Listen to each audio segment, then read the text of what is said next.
हरिओम. आज रविवार 18 मे 2025. सद्गुरू ब्रह्मचैतन्य गोंदवलेकर महाराज यांच्या प्रवचनाचा आजचा हा भाग.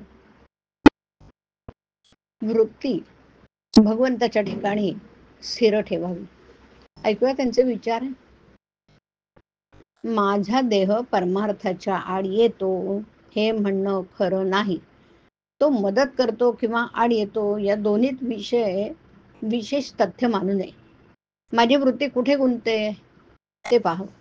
भगवत भजनात दिवस घालवावा असं वाटू लागलं, पण संगत मिळाली खेळ खेळणाऱ्यांची, तेव्हा त्याचं मन कशाला मोडा असं म्हणून खेळू लागला.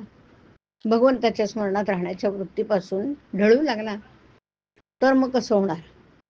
आईने आजवर खस्ता खाल्ल्या, लहानाचं मोठं केलं. तीच आई लग्न झाल्यावर विषाच्या आड येऊ लागली आणि म्हणून वैरासारखी वाटू लागली. वास्तविक दोघांच्याही देहात फरक होण्यासारखं असं काहीच झालं नाही, पण वृत्तीत बदल झाला. विषयातच मी गुंतून राहू लागलो. त्याला काय करावं? मी सुखी कशाने होईन हे आपण आपल्या कल्पनेनेच ठरवले. पण या जगात पूर्ण सुख किंवा पूर्ण दुःख असं काही आहे का? जे खरे असेल किंवा खोटे असेल याची आपल्याला खात्री नाही. त्या बाबतीत आपण रिकाम्याच कल्पना करत बसतो. दुसरा मनुष्य ज्यावेळी आपल्याला त्रास देतो ना, त्यावेळी त्यामध्ये 50% आपली कल्पना असते, बाकी उरलेल्या 50% आता त्याबद्दल त्याने दिलेला त्रास मी करून घेणार नाही, ही वृत्ती असावी ना. म्हणजे संपलं. आपली वृत्ती सारखी बदलते आणि जग हे सारखं बदलत आहे.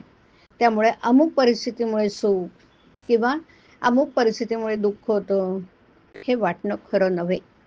कारण सुख दुःख अस्थिर असतं.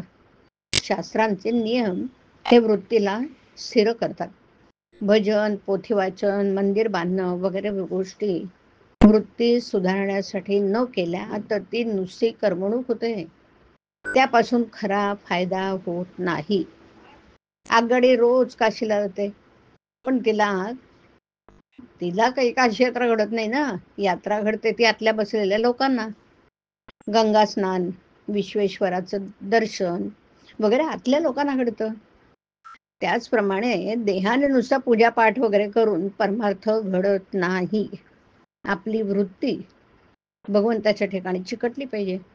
भगवंताचं रूप सारखं समोर ठेवता येणार नाही, बरोबर, पण त्याचं रूप लक्षात आलं नाही तरी आपण त्याचं नाम घेऊ शकतो हे लक्षात राहायला पाहिजे, तर वृत्ती सुधारेल ना.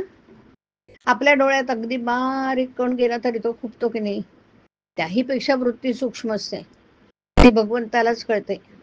म्हणून त्याच्यापाशी लबाडी चालत नाही.